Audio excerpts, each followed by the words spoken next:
have new information tonight about a suspect arrested in a series of armed robberies. We have learned that the suspect was already on parole for armed robbery, and his arrest is raising questions about why he was on electronic monitoring.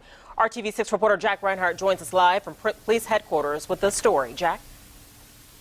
Eric, a 23-year-old Justin Cherry was thought to be a good candidate for release from prison to get a job and to try and rebuild his life here in the city of Indianapolis. But tonight, Justin Cherry is back behind bars.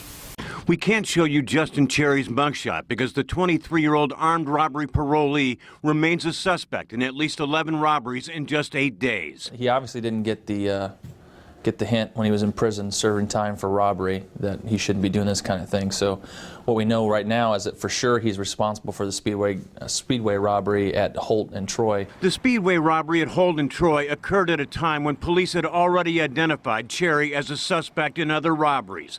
As a condition of his probation, Cherry was ordered to wear an electronic monitor and GPS tracking. When police dispatchers broadcast the robbery in progress, detectives contacted the GPS company who put Cherry at the scene of the robbery.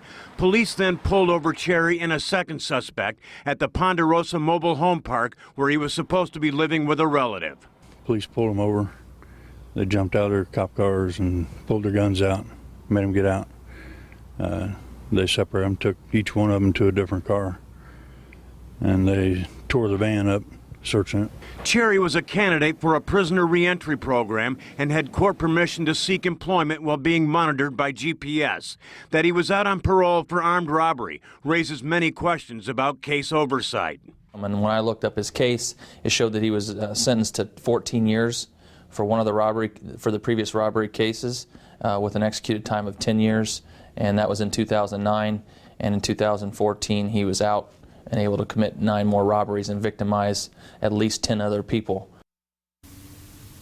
Now, the judge that presides over the reentry court told me today that he is looking into all of the circumstances attendant to the apparent lack of oversight to Cherry's case, and that he's still on parole for armed robbery and facing 11 new armed robbery cases. It's likely that Cherry is no longer a candidate for the program.